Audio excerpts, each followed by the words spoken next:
Viewers আবারও চলে আসলাম তোমাদের মাঝে একটি সুখবর নিয়ে। West Bengal police recruitment board কিন্তু জানিয়ে দিয়েছে ইতিমধ্যে কলকাতা পুলিশ কনস্টেবল এবং লেডি কনস্টেবল পদে নিয়োগ করা হবে। আজকের এই ভিডিওয় বিস্তারিত তথ্য পেয়ে যাবেন।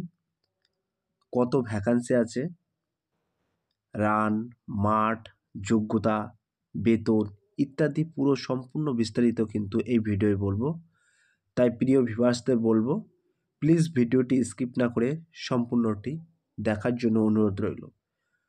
যে সকল ভিউয়ার্স এখনও পর্যন্ত আমার এই চ্যানেলটি সাবস্ক্রাইব করেনি তাদেরকে বলবো প্লিজ অতি দ্রুত সাবস্ক্রাইব করে দিয়ে আমাদের পাশে থাকুন এবং বন্ধুদের মাঝে শেয়ার করে দিন। চলুন আজকের এই ভিডিও বিস্তারিত দেখে নেওয়া যাক। প্রিয় ভিউয়ার্স, এখানে বলা হয়েছে information of to application for the submissions application for recruitment of the post of constable এবং লেডি কনস্টেবল কলকাতা পুলিশ 2024। এখানে রিজার্ভেশন অফ ভ্যাকান্সিগুলি উল্লেখ করা হয়েছে। প্রিয় ভিউয়ার্স, তোমাদেরকে প্রথমে জানিয়ে রাখি, এখানে কিন্তু কনস্টেবল এবং লেডি কনস্টেবলের জন্য কর্মী নিয়োগ করা হবে। এখানে 1 নম্বর কলমে কিন্তু বলা হয়েছে ইউআর অর্থাৎ আনরিজার্ভের ক্ষেত্রে কনস্টেবলের ক্ষেত্রে 519টি ভ্যাকান্সি আছে, লেডি কনস্টেবলের ক্ষেত্রে 35টি ভ্যাকান্সি আছে। ইসির ক্ষেত্রে কিন্তু 449টি ভ্যাকান্সি আছে, লেডি কনস্টেবলের ক্ষেত্রে 37টি ভ্যাকান্সি আছে। ইডব্লিউএসের ক্ষেত্রে কিন্তু 242টি আছে এবং লেডি কনস্টেবলের ক্ষেত্রে কিন্তু 20টি। সিভিক ভলেন্টিয়ার্সের ক্ষেত্রে কিন্তু 248টি এবং লেডি কনস্টেবলে 21টি। স্পোর্টস কোটায় কিন্তু তোমাদেরকে 69 ভ্যাকান্সি আছে, 6টি মহিলাদের ক্ষেত্রে। প্রিয় ভিউয়ার্স, তোমাদেরকে কিন্তু সব ক্যাটাগরি ওয়াইজ ভাগ করা আছে। দেখুন, সিভিক ভলেন্টিয়ার্স আছে, হোমগার্ড আছে, সব ক্ষেত্রেই তোমরা এই অফিসিয়াল নোটিফিকেশানটি ডাউনলোড করে নিয়ে তোমরা টোটালটা কিন্তু দেখে নিতে পারো। এখানে উল্লেখ করা আছে টোটাল ভ্যাকান্সি কনস্টেবলের ক্ষেত্রে 3464টি, লেডি কনস্টেবলের ক্ষেত্রে 270টি। প্রিয় ভিউয়ার্স, রাজ্য কলকাতা পুলিশের তরফ থেকে কনস্টেবল ও লেডি কনস্টেবল পদে কর্মী নিয়োগের বিজ্ঞপ্তি প্রকাশিত হলো।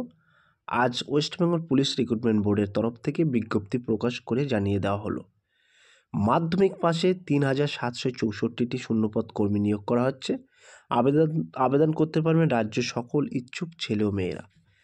প্রিয় ভিউয়ার্স, সেখানে কিন্তু তোমাদেরকে বলা হয়েছে যোগ্যতা কিন্তু মাধ্যমিক পাস, 3764টি পদ আছে, ছেলে মেয়ে উভয়ে কিন্তু তোমরা আবেদন করতে পারবে। এবং মেল ফিমেল এবং যে সমস্ত প্রার্থী থার্ড জেন্ডার আছেন তারাও কিন্তু এই পদের জন্য আবেদন করতে পারবেন। সম্পূর্ণ বিস্তারিত কিন্তু এই ভিডিওয় বলবো, প্লিজ ভিডিওটি স্কিপ না করে সম্পূর্ণটি দেখে নিন। আজকের প্রতিবেদনে দেখে নিন কনস্টেবল এবং lady constable in Kolkata police পদে কিভাবে আবেদন করবেন, কি কি ডকুমেন্টস লাগবে, কত টাকা মাসিক বেতন দেওয়া হবে, আবেদন কতদিন পর্যন্ত চলবে, বিস্তারিত ভালোভাবে দেখে নিন আজকের প্রতিবেদনে। কনস্টেবল পদে মোট শূন্যপদ কিন্তু 3464টি, লেডি কনস্টেবল পদে কিন্তু 270টি। প্রিয় ভিউয়ার্স, এখানে কিন্তু মেল অর্থাৎ কনস্টেবলের ক্ষেত্রে কিন্তু 3464টি মোট শূন্যপদ আছে, আর লেডি কনস্টেবলের ক্ষেত্রে কিন্তু 270টি শূন্যপদ আছে। কনস্টেবল এবং লেডি কনস্টেবল পদে আবেদন করার জন্য বয়স থাকতে হবে প্রার্থীদের 18 বছর থেকে 30 বছর বয়স। প্রিয় ভিউয়ার্স, লেডি কনস্টেবল এবং কনস্টেবলের ক্ষেত্রে কিন্তু তোমাদেরকে একই বয়স থাকছে এখানে 18 থেকে 30 বছরের মধ্যে, এবং SC ST OBC সংরক্ষিত যথারীতি সরকারি নিয়ম অনুযায়ী ছাড় পাবেন। এই পদে বয়স ছাড় পাবেন, বয়স হিসাব করতে হবে 1/1/2024 তারিখ অনুযায়ী। প্রিয় ভিউয়ার্স, তোমাদের কিন্তু 1 জানুয়ারি 2024 তারিখ অনুযায়ী কিন্তু তোমাদেরকে বয়স হিসাব করতে হবে। কনস্টেবল ও লেডি কনস্টেবল পদে আবেদন করার জন্য শিক্ষাগত যোগ্যতা থাকতে হবে শুধুমাত্র মাধ্যমিক পাস কিংবা তার সমতুল্য পরীক্ষায় পাস থাকলে এই পদে আবেদন করার যোগ্য। এছাড়া বিজ্ঞপ্তি বলা হয়েছে প্রার্থীকে বাংলা বলতে এবং জানতে লিখতে হবে। প্রিয় ভিউয়ার্স, এখানে কিন্তু বলা হয়েছে তোমাদেরকে ন্যূনতম যোগ্যতা কিন্তু মাধ্যমিক পাস বা সমতুল পাস হতে হবে এবং তার সাথে সাথে কিন্তু বাংলা বলতে হবে এবং লিখতেও জানতে হবে। যেহেতু বাইরের স্টেট থেকে কিন্তু এখানে ভ্যাকান্সিগুলো অনেকটাই পূরণ করে দেয় বাইরের স্টেটের ছেলেগুলো, সেক্ষেত্রে কিন্তু এখানে একটা কড়াকড়ি নিয়ম করেছে, বাংলা বলতে হবে প্লাস লিখতে হবে। কনস্টেবল এবং লেডি কনস্টেবল পদে এটা তো বলেই দিলাম, এটা টাইপিং মিস্টেক আছে। নিয়োগ করা হবে যোগ্য প্রার্থীদের 5টি ধাপে। প্রথম ধাপ হচ্ছে প্রিলিমিনারি রিটেন টেস্ট, এরপরে হবে ফিজিক্যাল মেজারমেন্ট টেস্ট অর্থাৎ পিএমটি, তারপরে হবে ফিজিক্যালি এফিসিয়েন্সি টেস্ট অর্থাৎ পিএটি, তারপরে ফাইনাল রিটেন এক্সামিনেশন, সর্বশেষে ইন্টারভিউর মাধ্যমে কিন্তু তোমাদেরকে নিয়োগ করা হবে। প্রিয় ভিউয়ার্স, এই পদের জন্য কিন্তু তোমাদেরকে 5টি ধাপ আছে। 5টি ধাপের মধ্যে প্রথম ধাপ কিন্তু preliminary written test. Preliminary written টেস্টে যদি তুমি পাস করতে পারো, তারপরে কিন্তু তোমাকে ডাকা হবে ফিজিক্যালি এফিসিয়েন্সি টেস্ট এবং ফিজিক্যালি মেজারমেন্ট টেস্ট। এই ধাপগুলি যদি পাস করে পারো, তারপরে কিন্তু রিটেন টেস্টের জন্য তোমাকে ফাইনাল রিটেন টেস্টের জন্য ডাকা হবে। সর্বশেষ কিন্তু তোমাদেরকে ইন্টারভিউ হবে। ইন্টারভিউর মাধ্যমে কিন্তু তোমাদেরকে নিয়োগ করা হবে। গলাটা বসে গিয়েছে, একটু বুঝতে পারছি অসুবিধা হচ্ছে, প্লিজ একটু মানিয়ে নেবেন। এখানে বলা হয়েছে আগ্রহী ও যোগ্য প্রার্থীদের আবেদন করতে হবে অনলাইনে। এর জন্য প্রার্থীদের West Bengal police recruitment board prb.wbjob.in এবং ওয়েস্ট বেঙ্গল পুলিশ রিক্রুটমেন্ট বোর্ডের অথবা কলকাতা পুলিশ রিক্রুটমেন্ট বোর্ডের অফিসিয়াল ওয়েবসাইটে গিয়ে কিন্তু তোমরা আবেদন করতে পারবেন। 1-3-2024 থেকে 29-3-2024 তারিখের মধ্যে অনলাইনে আবেদন সম্পূর্ণ করতে হবে। প্রিয় ভিউয়ার্স, সেখানে কিন্তু 1-3-2024 তারিখ থেকে কিন্তু অনলাইনে স্টার্ট হচ্ছে, আবেদনের শেষ তারিখ কিন্তু 29-3-2024 পর্যন্ত।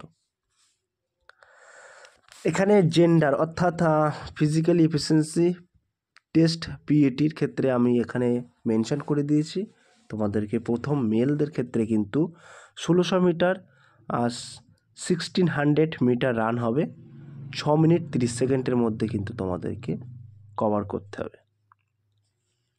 ফিমেলদের ক্ষেত্রে এখানে বলা হয়েছে 800 মিটার রানস অর্থাৎ 800 মিটার রান হবে, 4 মিনিট কিন্তু নির্ধারিত সময় থাকবে। থার্ড জেন্ডার বলতে বুঝতে পারো তোমরা, এক্ষেত্রে 800 মিটার রানস হবে আর 3 মিনিট 30 সেকেন্ডের সময়ের মধ্যে কিন্তু অতিক্রম করতে হবে। আর ex serviceman 35 years will be relax PAT, এক্ষেত্রে কিন্তু একটু ছাড় দেওয়া হবে।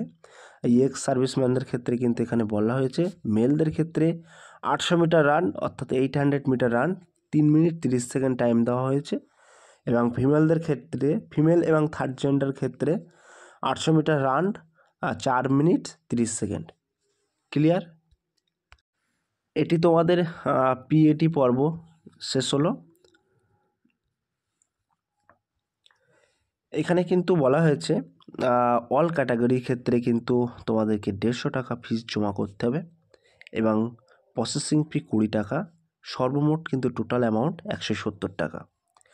শিডিউল কাস্ট এক্ষেত্রে কিন্তু নীল, প্রসেসিং ফি 20 অর্থাৎ 20 টাকা, আর শিডিউল ট্রাইবদের ক্ষেত্রেও কিন্তু 20 টাকা।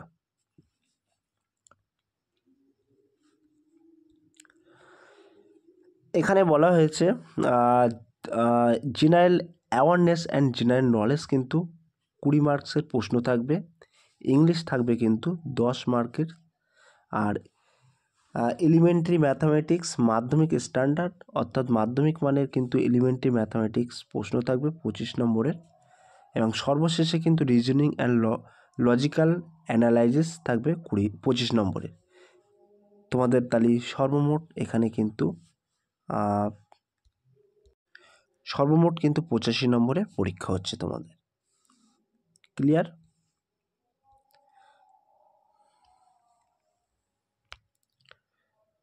প্রিয় ভিউয়ার্স, এই ছিল আজকের টপিক ভিডিওটি। যদি ভিডিওটি ভালো লাগে থাকে প্লিজ লাইক, কমেন্ট এবং শেয়ার করে দেবেন বন্ধুদের মাঝে। ফিরে আসছে আগামী দিনে তোমাদের জন্য নতুন একটি টপিক ভিডিও নিয়ে।